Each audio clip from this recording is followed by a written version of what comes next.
Well, I'd like to thank you all for joining us for this. I know it's a crazy time. I mean, with the coronavirus and everything going on. So uh, I'm very thankful for TJ and Michelle to offer us this opportunity to do a virtual tasting with you all. And again, I thank you all so much for coming on. I am lucky, and we are lucky enough to have Jeff Barron, who is with Rodney Strong Wine Estates, our expert here, talk a little bit about 4 wines and 4 different appellations. And without going any further, I want to welcome Jeff. Jeff, thank you so much for being able to get on board with us. And I'm going to turn it over to you. But if there are any questions that anybody may have during the time, I'll be looking at the chat box and everything, and I can jump in with Jeff, and we can repeat that question that you all may see or may not see. I'm not sure how that'll work, but love to let you all know what some of the questions are that are coming over. So again, thank you, and I'll turn this over to Jeff. Thanks, John. Can everybody hear me? Yes. Yeah. Awesome. So just a couple of housekeeping items. So as John mentioned, can everybody see the chat function down at the bottom of your screen if you want to send in a chat question? But also, we have a pretty intimate group here, so please feel free to unmute. Everyone can unmute themselves as well. And if you want to just chime in and ask a question at any time, please feel free to do so. So I'm happy to field any and all questions and comments, thoughts, about the wines that we're tasting and the winery itself, or anything about Sonoma that I'm able to answer. But I do, before I jump in, I just want to say thank you to everybody, TJ, John, for helping put this together. It is such a weird time, and it's awesome that we're able to at least virtually get together and enjoy some great wine and the company of people. Hey, Jeff, can I cut in real quick? I have some other people joining us, but they don't know if they can get on. So I don't know if you see them. I have a gentleman, Matt Becker, who looks like he wants to come on board, but I don't know where he is exactly. There's Matt. I see Matt there now.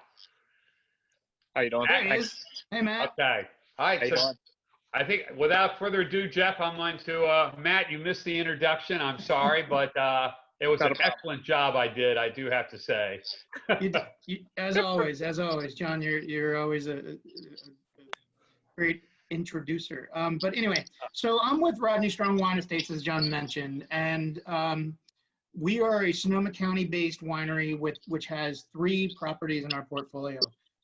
We are Rodney Strong Vineyards, a company called the Davis Bynum Winery, and a relatively new brand in our portfolio called the Rowan Wine Company, which was actually started in 2018 with the launch of a 2016 vintage. So we're a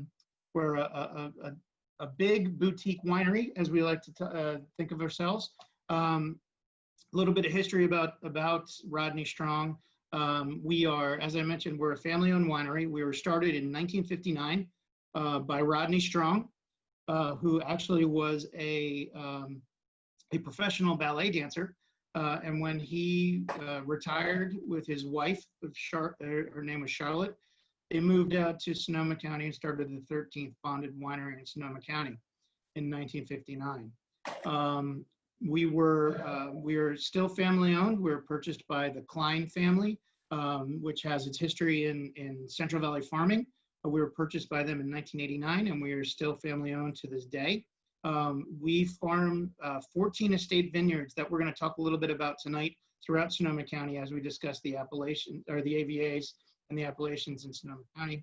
We have a wonderful winemaking team led by a amazing young winemaker by the name of Justin Seinfeld, who recently took the reins from a gentleman by the name of Rick Sayre, who just retired after 50 harvests in California, 38 of which were with Rodney Strong. So we have a long pedigree of excellence from a winemaking staff perspective. We are a sustainable winery. We are carbon neutral. We practice fish-friendly farming. We have one of the largest solar energy programs in all of winemaking, on all of California winemaking regions, and we strive to be good stewards of the land. So jumping into what we wanted to talk about today is really Sonoma County appellations and the AVAs that we farm. As I mentioned, we farm 14 estate vineyards throughout Sonoma County and its various AVAs. Now, an AVA is defined as a distinct geographical area with recognizable boundaries that have distinct features and growing conditions that are suitable for particular varietals and styles of wines. In the 80s, they were started to be established, and Rodney Strong played an integral role in establishing some of the most renowned AVAs in Sonoma County. So as you can see in the next slide, as I get down a little more, you can see this map that kind of shows all of the different AVAs and appellations throughout Sonoma County.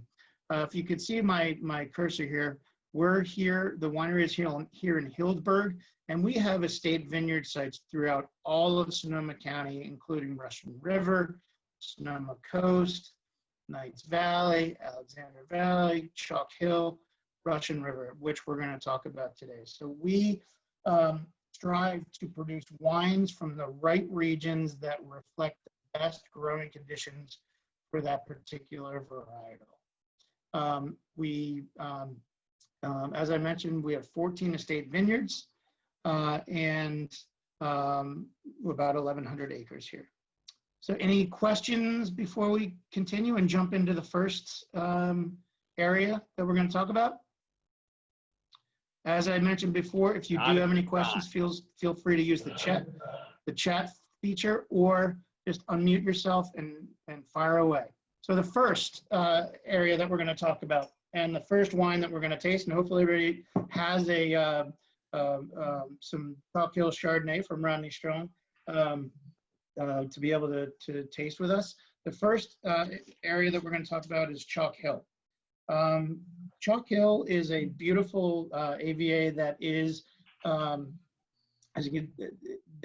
known for its volcanic ash soils that resemble chalk. Hence the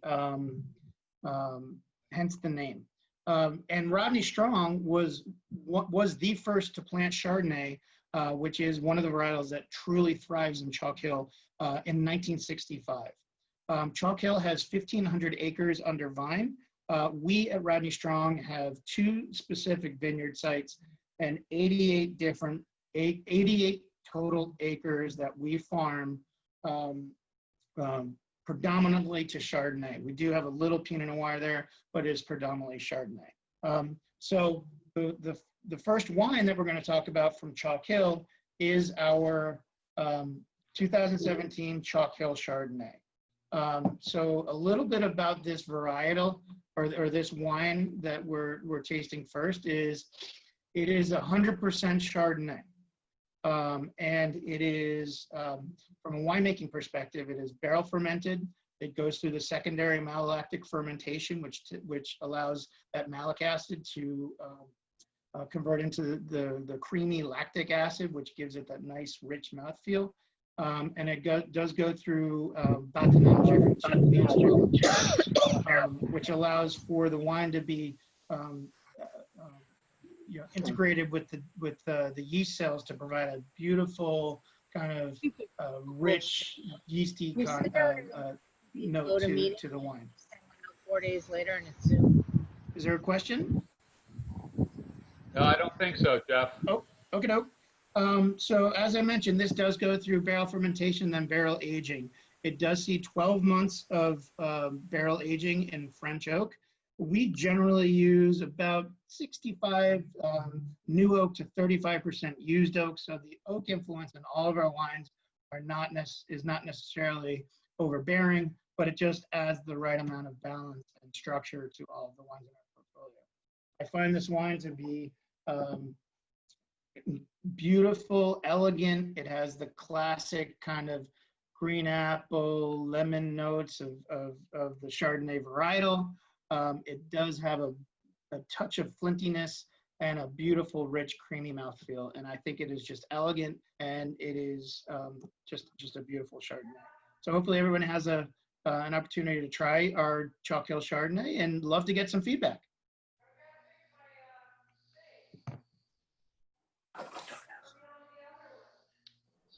I hear people talking in the background, but I can't hear them.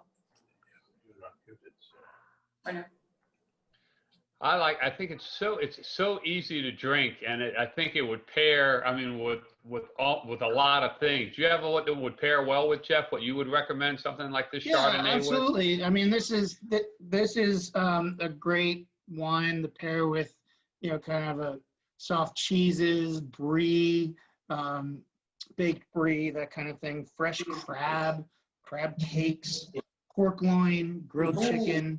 But it's a very versatile wine as well. So it's got great acid and great balance to pair with a lot of different food options.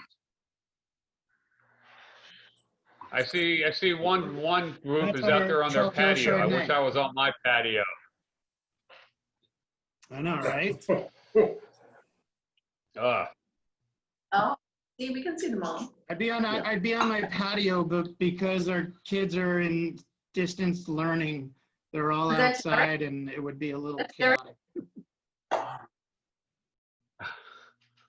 Sorry? Say hi to Derek. All right, moving on. So the next area that I wanted to touch on is the Russian River Valley, which is actually the winery that's the heart of where our winery is in Healdsburg. And like Chalk Hill, Rodney Strong was one of the first wineries to plant Pinot Noir in the Russian River, and he was influential in getting this established as well. He first planted Pinot Noir in the Russian River Valley in 1968.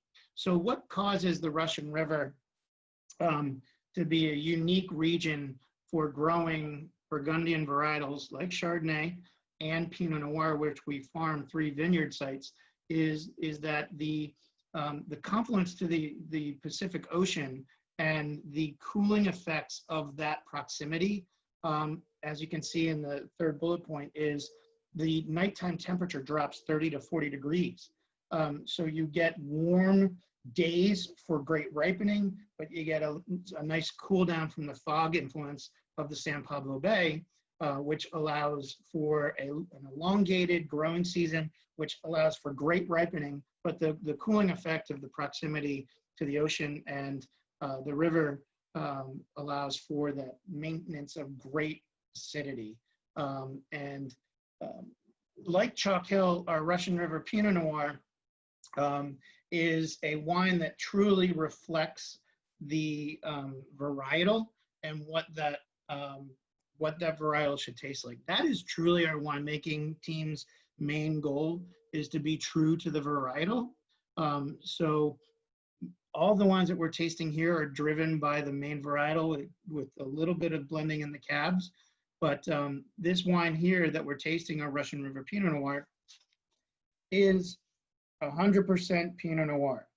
And what I get out of this wine is a beautiful note of kind of cherry and cranberry, but also a little bit of kind of like a baking spice, a little vanilla toast, because it does also go through barrel fermentation, and it sees 14 months of barrel time in, again, French oak, which is about 65% seasoned, 35% new French oak barrels. So I get this beautiful nose of cherries, strawberries, as I mentioned, a little cranberry note, but some wonderful, wonderful tones of mushroom and earth. And it's just a beautiful wine with great body and great acidity. Hopefully everyone's able to enjoy this Pinot Noir. It is delicious. I mean, Russian River is such a great area for, Chards and Pinot Noirs. Those that really love, Pinot, I'm sure they can, you go up against, Willamette Valley, or, you know, you go to, you know, you could be Carneros or Sonoma, but, you know, Russian River, I think adds a little more flavor to it, but it is so, I like to describe it as like a velvety Pinot Noir. I love the texture to it, but I love the taste as well. Absolutely, I totally agree. I've got some chat here. Just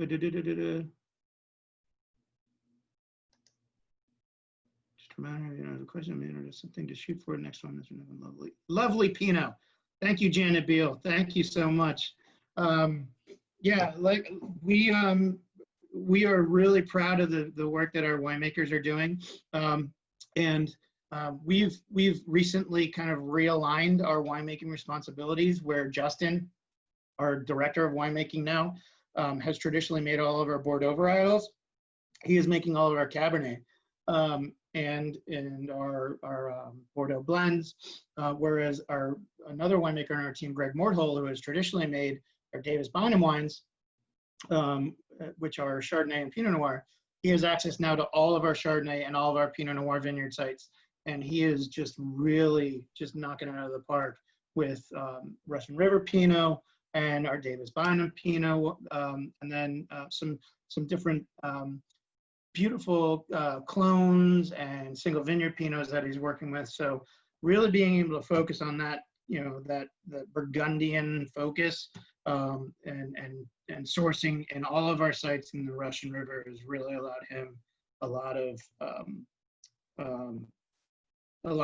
access to resources and just some of the best fruit out there in Sonoma County. So the Russian River is sourced from 3 vineyard sites. Go ahead, John. I was going to say, we've only had 2 of them, but the wines I think are really good, but we always say the wine is the amplifier of food. So I don't know if some people have cheeses or crackers or whatever there, but I mean, if you can imagine how you enjoy this wine now, if you have your favorite dish, whether it's in the case of a Pinot Noir, it could be like a salmon steak or something. Yep. It's going to improve both of them. So we always say the wine is the amplifier of food, and I truly believe that. So if you enjoy this wine, you know, one time you'll try it with a salmon, or with the, you know, could be a grilled chicken or something like that. It's even going to jump up at you more. Absolutely. To John's point, risotto, pork tenderloin, salmon.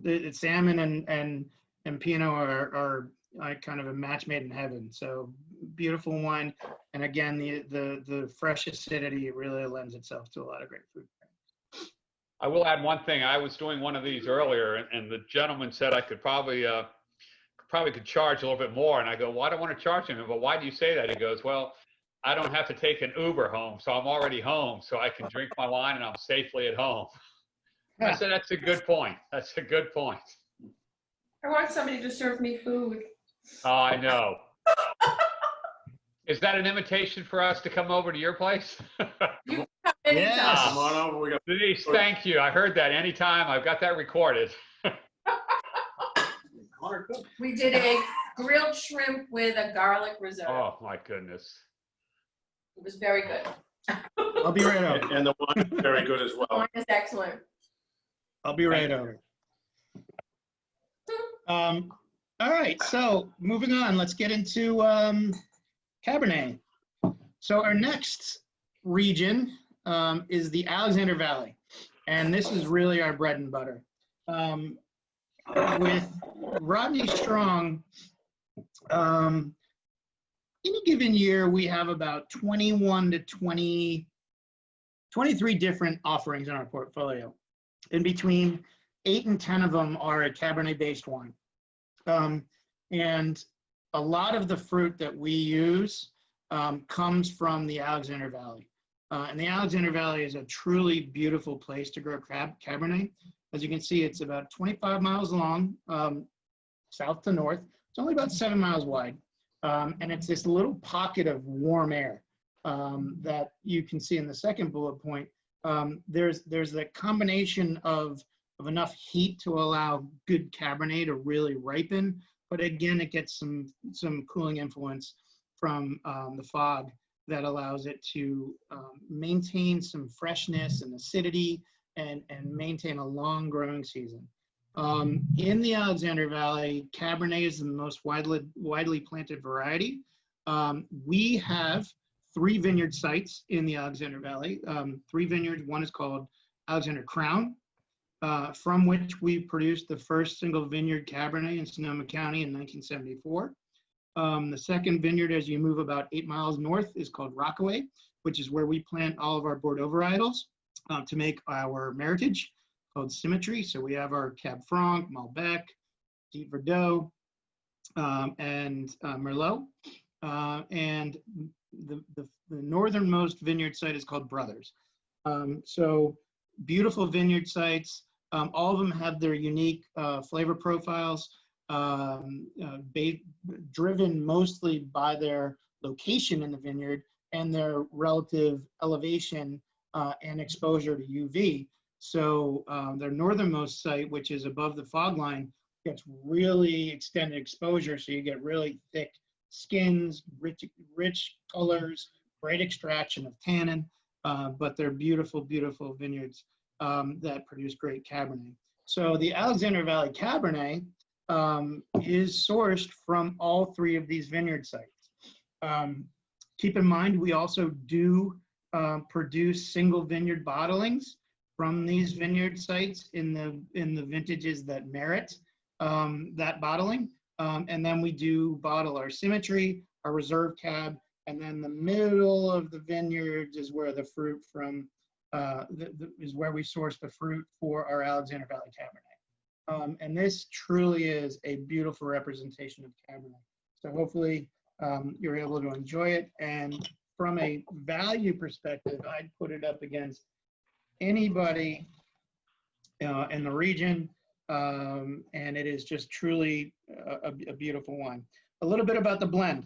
So this wine is 93% Cab. It's got 4% Merlot, 2% Petit Verdot, and a little bit of Malbec, about 1%. 18 months of barrel, but you get beautiful, rich, dark berry, red plum, a little bit of chocolate note, but beautiful soft tannin. It's drinkable now. It's drinkable in 5, 7, 10, 12 years. And it's just a beautiful Cabernet, truly a reflection of what Alexander Valley Cabernet should be. Jeff, I'm going to jump in real quick if I could. Please. I think, I don't know all the members and guests on there. I'm looking forward to learning and meeting them. But I always say we and me, it's like we find a wine that we like the Knights Valley or the Alexander Valley. And yes, it's better in 5 or 10 years. But I promise you, if it's in my house, it's going to be gone in, a week or next week whenever I get it. It'd be nice to hang on to something to see what it would look like at its peak. Oh, they're both 16s? Yeah. 16s. But if you really like it and you have guests coming over, it's going to be the first wine I open. If I like it, I want them to enjoy it. So It is very good. It's good. So I got a question in the chat room from Bradley. Do you grow all of your own grapes or do you do any sourcing? Great question. We actually, we grow about 40% of our total fruit requirements. We do have a Sonoma County tier where we do have long-standing contracts with growers where we do source fruit for those wines that we can't source from our own vineyard sites. That being said, our Sonoma County Cabernet does get some of our Alexander Valley fruit. However, we do so much of that where we produce so much of that we do have to have some outside sourcing. However, we have maintained unbelievably solid relationships with our growing companies, our vineyard management companies, to maintain sourcing of the highest quality. And we have been able to maintain those due to very simple things like, paying your bills on time to, the growers, making the the access to the crush pad and getting back out to the vineyard sites easy rather than having to stack your trucks up on Highway 101. But it is about maintaining great relationships to source great fruit throughout Sonoma County. And some of our innovation items, we're actually venturing out into Paso. We're going out into Monterey. So we are sourcing outside of Sonoma County as well for some of our newer items that are more blended. But great question. Janet had one. Jeff, question was, did you suffer any damage to the vineyards during the fires? Yep, great question, Janet. Yeah, so we had 2 fires, right? So we had the most recent one and then the one 2 years ago. So in both fires, we did not suffer any damage to our vineyard properties. Unfortunately, in the previous one, which was now what 4 years ago, we did have some employees who lived in Santa Rosa whose homes were destroyed. However, in this most recent one, the only damage we sustained was in our Rockaway Vineyard, which I mentioned in Alexander Valley, where our catering shed and our bathrooms, like where we do some entertaining up there, those were destroyed. So it was superficial, it was cosmetic. None of the vineyard site, save one block. One block did get some exposure, and it's yet to be determined because the vines are just starting to open up right now. It will be determined whether or not we sustained any long-term damage. So thank God we did not overall. Because the fires were later in the fall, most of the fruit was off the vines and in the tank. I tell you, if you all ever get a chance to get out to the Sonoma area and everything, there are a lot of wineries out there, obviously, and everything. But Rodney Strong, going to their winery and go to some of their tastings, it is a treat. It really is. And I've been out to a lot of places, knock on wood, but that one is one that I remember. So if you ever get out there, please look up Rodney Strong. Yeah, thank you, John, for the endorsement. It is a great experience, and please, if you do plan on going out to Sonoma, please contact me through TJ and John. We'd love to host and let you have a great experience at the winery. We have a beautiful tasting room. We have a lovely terrace. We have a full-time chef, so we can have a food and wine experience at the winery. So please let me know if you're traveling.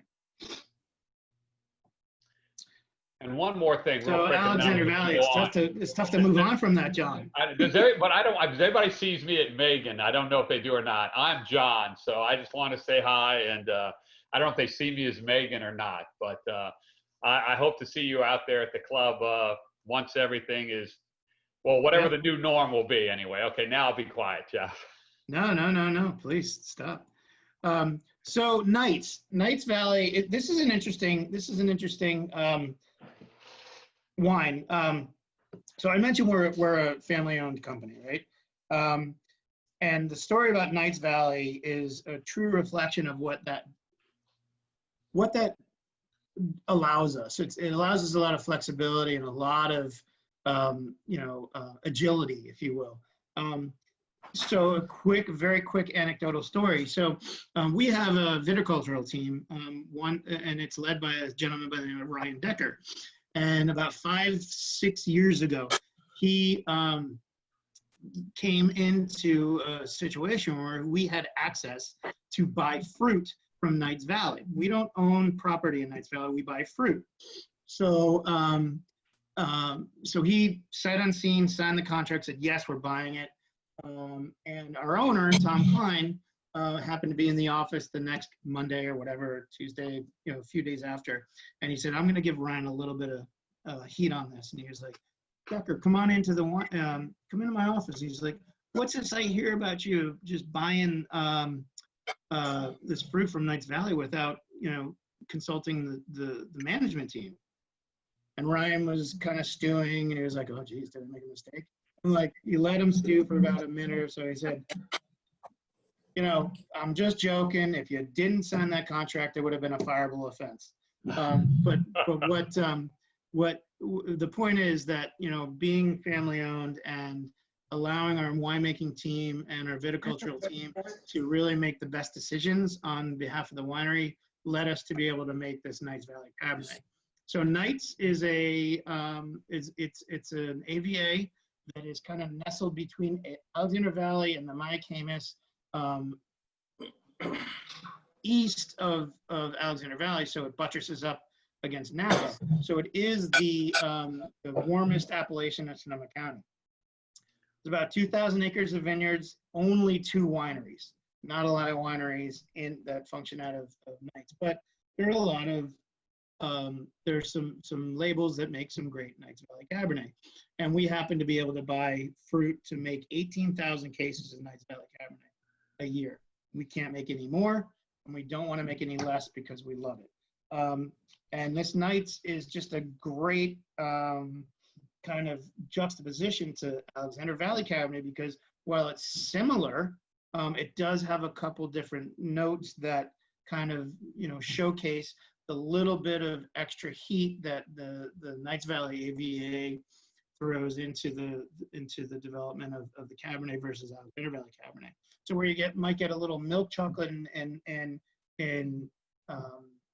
Alexander Valley, you get a little bit of kind of cocoa and dark chocolate in Knights. We absolutely love this wine. This gets a little bit more barrel aging, 19 months in barrel. A little bit, as I mentioned, I think AV I mentioned was 18. Yeah, 18. This does have 8% Malbec blended in, so it's got a little bit of brightness to it too. But it's just a beautiful wine. We are so proud of it. And this is our 3rd vintage that you're tasting right now. And just really excited about it. And it's a great cab. Jeff, I have a question. Question came over from Janet is, when you open these, I mean, do you need to let them breathe, or if so, how long should you let them breathe before serving? Yeah. So these wines are not so tannic and closed up that you need to let them breathe for too long. So I opened mine. Oh, we started at 7. I opened mine at 6, and then let them breathe for about an hour. However, most of our wines, you can just crack them and drink them.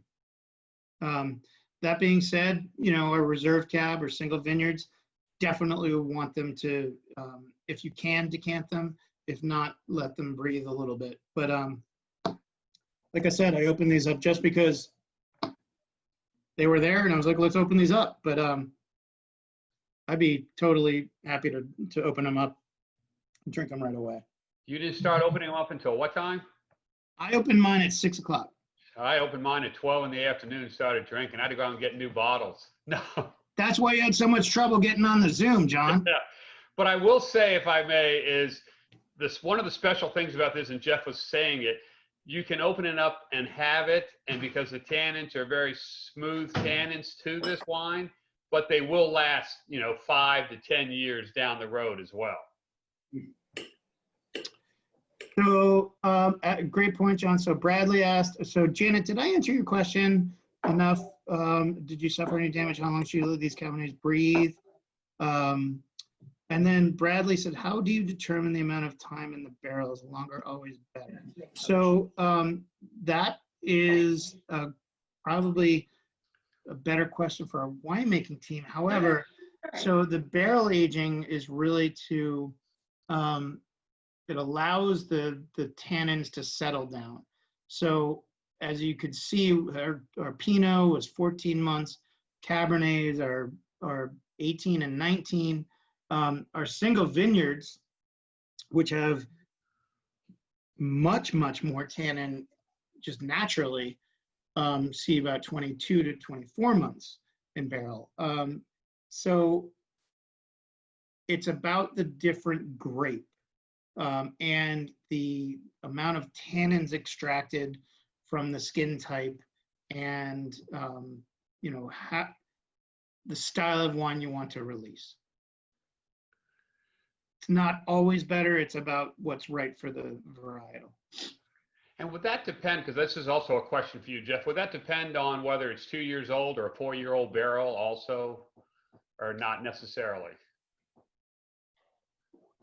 No, well, because we always use a combination of used and new barrels. Okay. But we sell off our barrels regardless after 3 seasons. Oh, wow. Okay. So we sell them to breweries, distillers, things like that. We have barrel futures that go out years. So we are constantly buying trees, and we have staves in, French forests that are just lying there seasoning for the next 5 to 7 years. Wow.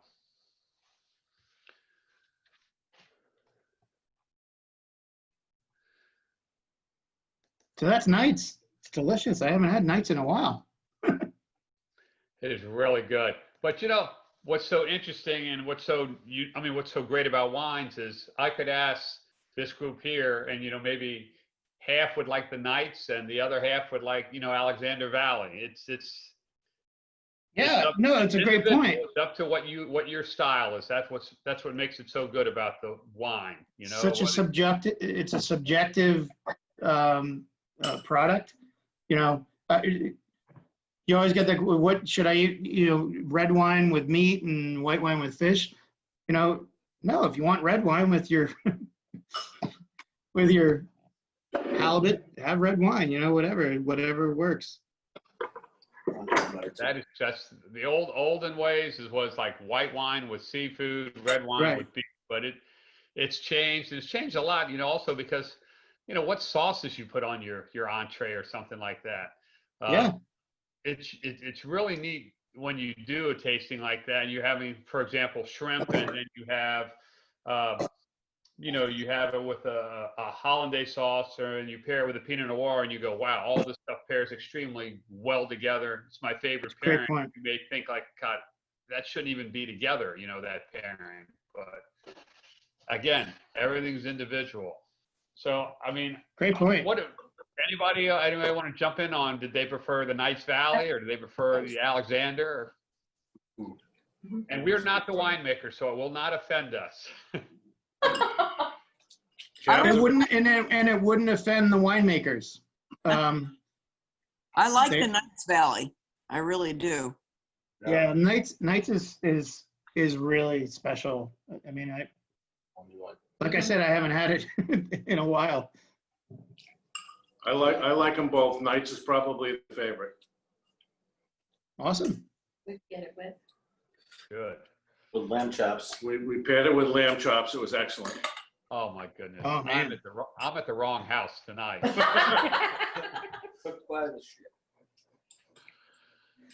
Well, so any questions about anything in general? These are our classic estate tier wines. We have, we think we have something to offer every palate, every price point. But we're really proud of these wines because these are the ones that, go back 30 years, 40 years with regard to producing them. So, but any questions or comments about the winery in general? Got some chat going. I've always loved it. Alexander Valley, been preparing Nights Valley. Once California opens. I'm sorry? You guys are going to be open soon once California kind of opens. We are, unfortunately, yeah. So great question. Other wineries saying they were opening Buena Vista. We are currently, our tasting room is still closed. However, our production facilities are open and functioning, and we're shipping wine. We are chomping at the bit to get our hospitality services open as soon as possible. We, as I mentioned, we have a food and wine experience at the winery, and even in the summertime, we do a summer concert series, which in years past we'd had acts like Huey Listen to News, we've had Melissa Etheridge, we've had the B-52s, so pretty big names. So, those are big functions for us, and we'd love to be able to have them. So as soon as, California lets us, we're wide open. Bradley, I'm out there with you when you go. Let me know. Yeah, and we have such good people that do our hospitality services and that are our face of the winery at the tasting room, that they are just so bummed that they're not able to be there. Well, I guess in Northern Virginia, we open up this Friday, so we'll see how it goes Friday. Patios are opening up, so I'm hoping everybody's out there drinking Rodney Strong and other wines of their choice. But I really am interested in seeing how this weekend goes with everything, at least the outside patios opening up. Can I put TJ on the spot here real quick? I guess you can. He'll probably call me afterwards, but yes. Please Okay. go for it. Hey, TJ, what's our plan as far as outdoor seating at the club? Are you guys going to put the tent up and open up the outdoor area, or what? Mr. Macklin, that's a great question, and these are all things that are absolutely being discussed. In order to put up that tent, we have to secure a permit from the Loudoun County Fire Marshal for all events. Every time that tent goes up and comes down, it's a $75 permit. So we are looking at putting that tent up permanently for the season. This is an item that's being discussed. We, through some language that we looked at in the phase 1 opening on the governor's website, we will not be able to seat the front patio, unfortunately. That was something we had discussed and really looked forward to. So at this time, we are going to have 5 tables upstairs for outdoor seating, and the underneath terrace area, we're putting some tables down there to congregate as well, but that will just be to go. We want to try to avoid running glassware down to the terrace if possible. So we will be serving to-go items. Without the tent up, can you just not put tables out in the field where the tent usually is and be able to keep plenty of spacing?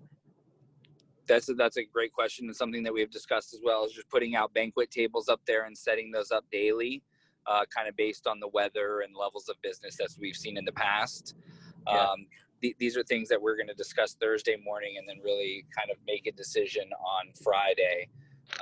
And then Saturday morning, we go live is what the plan is. So Saturday morning, we plan to be out there serving lunch and dinner. Sorry for all those that are not at Creighton. No. No, thank you. I mean, these are stuff that we need to get out there, so these are great questions. I wish I was at Creighton, but no. But I did. Beautiful But I did. stuff, TJ.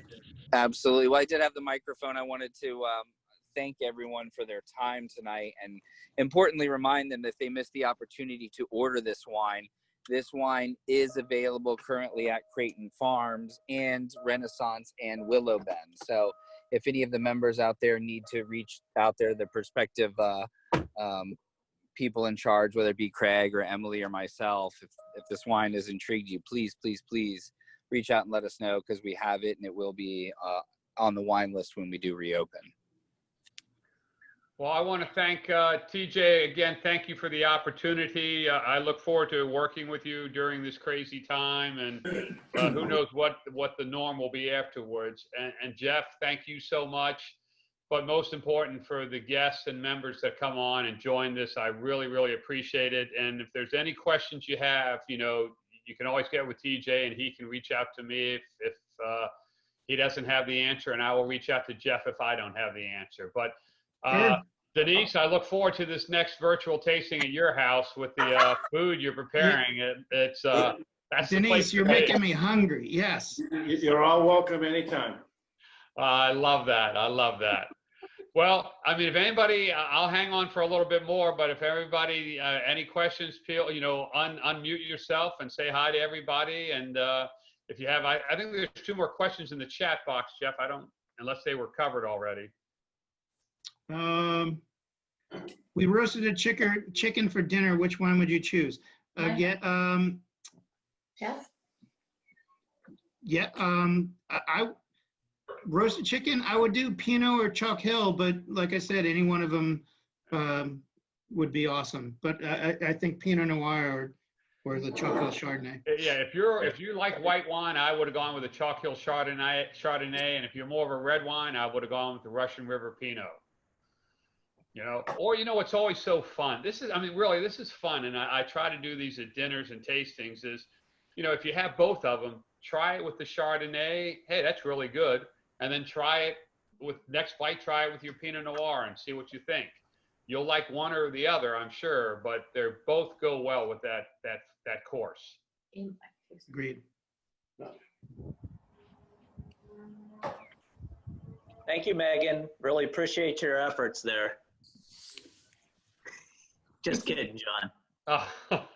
I gotcha. I had to introduce myself again I'm John and not Megan. Thank you guys very much for your information. Very helpful. Thank you, and we'll see you all soon, I hope. And everybody be safe.